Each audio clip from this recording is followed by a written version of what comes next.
Small cap का शोर sir चढ़कर बोल रहा है। इस बार तो स्मॉल कैप पर ऐसी कृपा हुई है कि निवेशकों ने दांतों तले उंगलियां दबा ली है। स्मॉल कैप स्टॉक्स में आई तेजी की आंधी ने निवेशकों को मालामाल बना दिया है। स्मॉल कैप के सिर्फ 25 स्टॉक्स को ही देख लीजिए तो आपको पता चलेगा कि 1 जनवरी से लेकर अब तक ये 100% से ज्यादा का दमदार रिटर्न दे चुके हैं। जरा गौर फरमाइएगा। जिंदल सॉ लिमिटेड 180% का रिटर्न, ऑक्ट्रा ग्रीन टेक ने भी करीब करीब 180% का रिटर्न दिया है।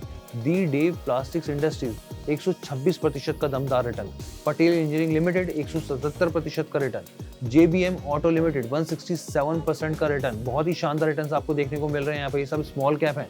वारी रिन्यूएबल टेक्नोलॉजीज 165% का return, data matrix global services limited 140% का रिटर्न, रेप्रो इंडिया का 111% का रिटर्न, केन्स टेक्नोलॉजीज इंडिया 131% का return, Asian oil field services 102% का रिटर्न।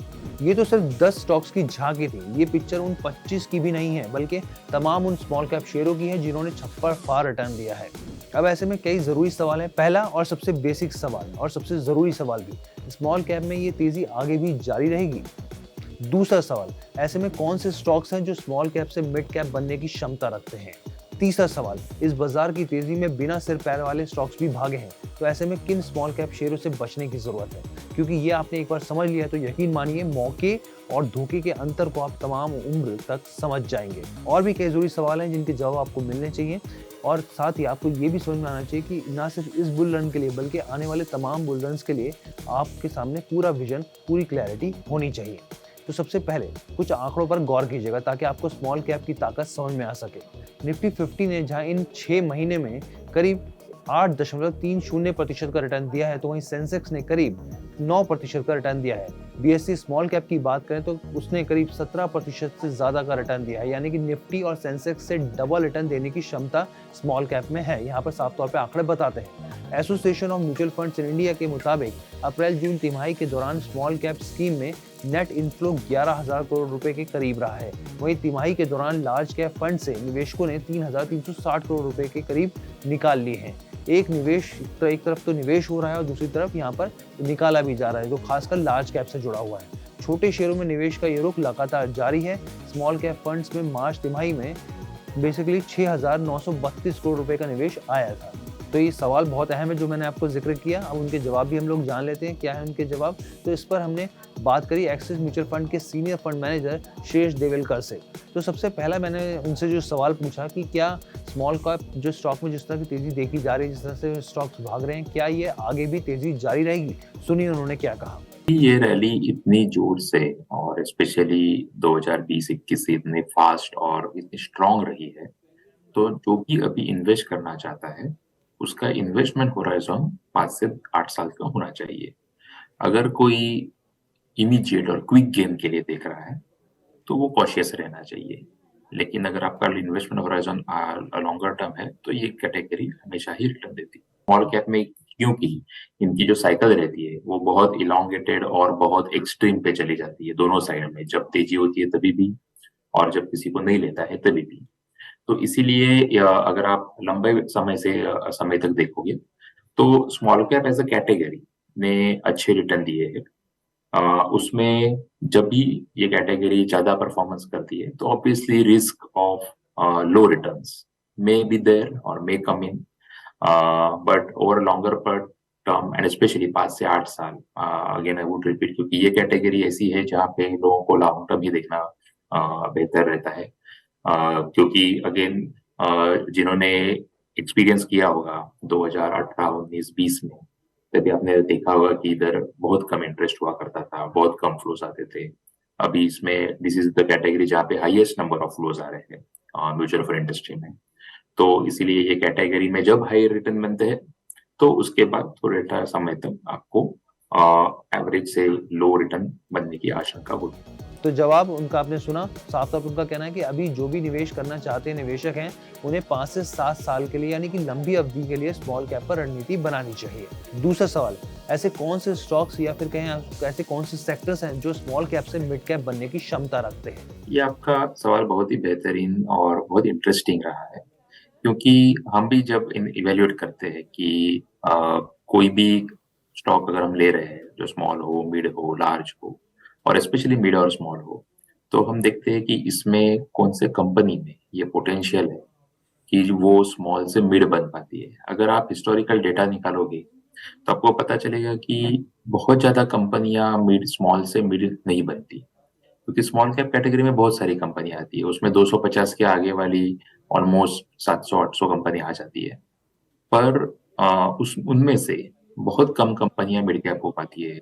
कि जो कंपनियां एक्सपोर्ट्स मैन्युफैक्चरिंग सेगमेंट में रहती है, वो मैन्युफैक्चरिंग सेगमेंट केमिकल में हो, ऑटो एंसिलरी में हो, कैपिटल गुड्स में हो, तो ये जो मैन्युफैक्चरिंग सेक्टर है, वो सेक्टर का रिप्रेजेंटेशन आपने देखा होगा कि स्मॉल कैप इंडस्ट्री में बहुत ज्यादा है।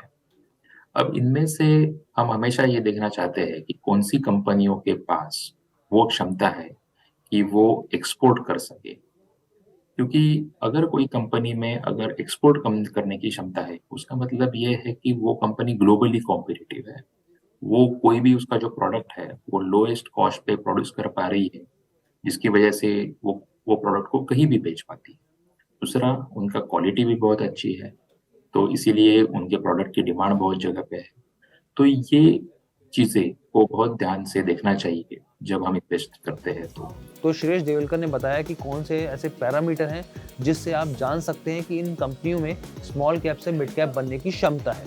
तीसरा सवाल, इस बाजार की तेजी में बिना सिर पैर वाले स्टॉक्स भी भागे हैं, ऐसे में किन स्मॉल कैप शेयरों में से बचने की जरूरत है? अगर हम स्मॉल कैप सेगमेंट में देखें तो उसमें पहली चीज मेरे ख्याल से देखनी चाहिए कि कॉर्पोरेट गवर्नेंस और मैनेजमेंट क्वालिटी, क्योंकि ये बहुत इंपॉर्टेंट चीज रहती है। क्योंकि कंपनियां जब बड़ी हो जाती है तो उनके पास इतने वेर विथल रहते हैं कि वो बहुत सारे प्रोफेशनल्स हायर करे, बहुत डाइवर्सिफाइड मैनेजमेंट हो कि एक की गलती दूसरा कोई प्रोफेशनल उसको कवर अप कर ले, तो उसकी वजह से लार्ज कैप कंपनीज में आपको वोलेटिलिटी नहीं पाई जाती। पर स्मॉल कैप और मिड कैप कंपनी में हमेशा आपको ये देखना पड़ता है कि मैनेजमेंट कैसा है। Most of the time small cap company आप पाओगे कि प्रमोटर ड्रिवन रहती है, प्रमोटर का होल्डिंग भी अच्छा खासा रहता है। तो बेसिकली उनके जो प्रमोटर कौन है, कैसा उनका हिस्टोरिकल ट्रैक रिकॉर्ड कैसे रहा है कॉर्पोरेट गवर्नेंस को चलते देखते हुए, तो ये चीज सबसे बड़ी इंपॉर्टेंट चीज रहती है स्मॉल कैप सेगमेंट में इन्वेस्ट करने के लिए। उसके बाद हम आते हैं बिजनेस एनालिसिस में। उसमें अगर वो company again small cap sector में आपने ये देखा होगा कि कमोडिटी लाइक कंपनी है, एग्जैक्टली कमोडिटी नहीं बट जिसे कमोडिटी लाइक कंपनी बोलते हैं, क्योंकि वैल्यू एडिशन बहुत कम है और उसके लिए उनका नेचर कमोडिटी लाइक हो जाता है। तो वो कंपनियों से भी थोड़ा दूर रहना चाहिए, क्योंकि उनमें क्या होता है कि कोई भी साइकिल में प्रॉफिट बहुत जोर से फटाफट आ जाता है और ऐसा लगता है कि बस ये ट्रेंड चलती रहेगी। पर वो कब रुके, कैसे रुके, उसका अंदाजा लेना बहुत मुश्किल हो जाता है, और specially B to B segment में। तो हमारे गेस्ट का साफ तौर पे कहना है कि कंपनी के हिस्टोरिकल डाटा हो, पारदर्शिता हो, ट्रांसपेरेंसी हो और साथ ही प्रमोटर के बारे में पूरी जानकारी होनी जरूरी है। तभी आपको पता चलेगा कि किन स्मॉल कैप से बचने की जरूरत है। मैंने चौथा सवाल पूछा कि ईवी हो या फिर रिन्यूएबल थीम, इन्होंने ईयर टू डेट के हिसाब से देखे तो पैसा डबल करके दिया है। तो ऐसे में स्मॉल कैप में कौन से सेक्टर्स हैं जहां नए ट्रेंड तलाशने की जरूरत है? तो एक ब्रॉडर ट्रेंड आपने देखा होगा, जिसके ये सब सेगमेंट्स है। आप अगर देखेंगे कि ब्रॉडर ट्रेंड क्या है कि एंड स्पेशली क्योंकि हम स्मॉल कैप को सेक्टर का की तरफ देख रहे हैं, क्योंकि नॉर्मली आपने देखा होगा कि लार्ज कैप में कंजम्पशन ओरिएंटेड कंपनीज रहती है और स्मॉल कैप्स में generally B to B oriented companies. तो ये बी टू बी ओरिएंटेड कंपनियों अब सब सेगमेंट कैसे आप देखेंगे, तो इसमें मेक इन इंडिया या फिर मैन्युफैक्चरिंग है। तो मैन्युफैक्चरिंग में स्पेसिफिकली आप देखना चाहे तो केमिकल सेक्टर इंपॉर्टेंट सेक्टर रहा है जो 2016 से चल रहा है। उसमें अभी ऑलरेडी डिफरेंशिएशन होना शुरू हो गया है कि कमोडिटी और स्पेशलिटी केमिकल। तो जनरली आपने देखा होगा कि स्पेशलिटी केमिकल सेगमेंट जो है वहाँ पे मल्टीपल्स बड़े हुए आपने देखे होंगे।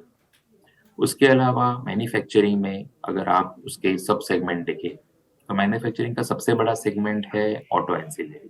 तो ऑटो एंसिलरी में इंडिया फोकस्ड ऑटो एंसिलरी और फॉरेन फोकस्ड ऑटो एंसिलरी। तो उसमें हम लोग, जैसे मैं पहले बता रहा था कि जो कंपनियां एक्सपोर्ट कर पाती है तो वैसी कंपनियां बहुत इंपॉर्टेंट हो जाती है। फिर उसके बाद आता है अदर सेगमेंट्स जिसमें आपने अभी जैसे बात किया जैसे पावर सेक्टर, तो पावर सेक्टर में रिन्यूएबल हो या फिर ईवी, ये दो सब सेगमेंट्स है जो बहुत इम्पोर्टेंट हो गए हैं। फाइनेंशियल सेक्टर्स में आप देखा जाए तो फाइनेंशियल सेक्टर्स में जनरली स्मॉल और मिड कैप में स्पेशली ऐसी कंपनियां आती है जो जो माइक्रो फाइनेंस सेगमेंट में हो, जो छोटे साइज के लोन्स बांटती है, तो वो कंपनियां स्पेशली हमने देखा गया है कि ये सेगमेंट में वो कंपनियां थी। और आखिरी सवाल जो मेरा था और जो खासकर काफी जरूरी है कि स्मॉल कैप में निवेश करने के लिए किन फैक्टर्स पर ध्यान रखने की जरूरत है। कोई भी कंपनी में या सेक्टर में निवेश करते हैं तो उसमें सबसे बड़ी रिस्क होती है कि बिजनेस रिस्क, उसके बाद कॉर्पोरेट गवर्नेंस और management risk, business cycle risk और वैल्यूएशन रिस्क।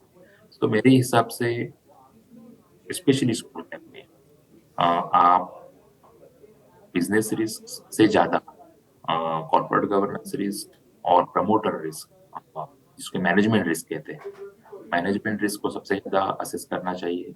उसके बाद business risk, business cycle risk जो रहती है कि वो चलती रहती है, उसमें आप ज्यादा अगर आप लॉन्ग टर्म इन्वेस्टर हो तो उसमें आप ज्यादा कुछ कर नहीं पाओगे।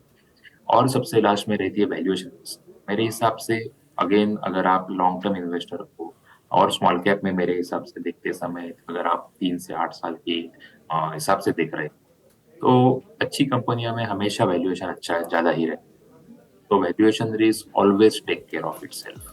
तो यहाँ पर शेष देवलकर का साफ कहना है कि वैल्यूएशन रिस्क, बिजनेस रिस्क और मैनेजमेंट रिस्क को एनालिसिस करना चाहिए, तभी आप एक अच्छी और दमदार कंपनी को चुन सकते हैं। तो इस वीडियो में हमने आपको समझाने की कोशिश करी कि ऐसे कौन से फैक्टर्स हैं जिससे आप स्मॉल कैप में मुनाफे की रणनीति बना सकते हैं। तो आपको ये वीडियो कैसी लगी आप हमें कमेंट करके ज़रूर बताइएगा, और बिजनेस से जुड़े हर एक अपडेट को बेहद आसान भाषा में समझने के लिए, खासकर शेयर मार्केट से जुड़ी चीज़ों को समझने के लिए देखते रहिए बिजनेस टुडे बाजार। वीडियो पसंद आया तो हमें लाइक, कमेंट, शेयर और सब्सक्राइब जरूर करें।